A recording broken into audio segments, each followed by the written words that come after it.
Lewis yn mynd nôl at McCarthy yn y diwedd. McCarthy i ganol y cwrt Cosby yn cael ei ffenio'n glir gan Sutton. Mae'n cyrraedd Elliot Evans yn diwedd. Wel, fi oedd literally'r golwr ddim yn agos i honna ac yn lwcus iawn. Fi ath i ychydig heibio'r postyn. Harry Owen yn dod yn fyr. A croeso tuag at y postyn pella. Chubb yn ennill y peniad. Elliot Evans nôl i ganol y cwrt Cosby. Shane Sutton yn gallu clirio nôl at Craven os na gyfle Mergyd fan hyn. Craven ar ei drod dde. O, ychydig dros y trawst. A Mergyd yn y diwedd gan Craven o ychydig y tu allan i'r cwrt Cosby. Ac o'r diwedd, dyn ni wedi cael ergyd sydd wedi dod yn agos. O, chwarae da fan hyn, nawr yn y gyfle.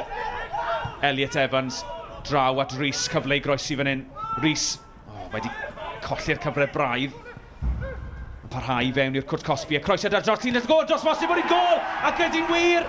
A Matt Chubb ar y postyn pella. Reit ar ddechrau'r ail hanner, ac o'r diwedd ni wedi cael gol yma ar gampws y brifysgol.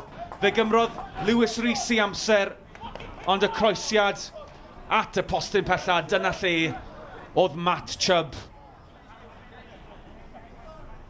Tafliad hir arall i fewn i ganol cwrt Cosby. O, bron yn cyrraedd Robles ar y postyn cynta. Mae'n nôl fewn gan Sutton, y peniad ymlaen gan Williams, mae'n y gyfle fan hyn. Nôl i Williams, a mae'r Drenewydd wedi ymateb.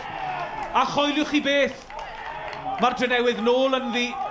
Mi oedd y Met ar y blaen am llai na 2 funud. A phwy arall ond Aaron Williams yn y fan ar lle yn sgorio 11 gol ar 10 yn y gyngred y tymor hwn. Jones nôl i Harry Owen. Harry Owen yn troi ar ei drod fe. Tackle dda gan Smith yn y diwedd. Mae'n nôl gan Craven. Craven yn fenni Harry Evans!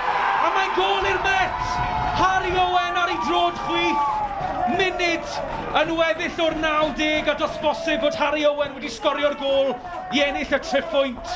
Y bas mlaen at Harry Owen yn troi yn syth ar ei drod chwith ac yn heibio'r golwr.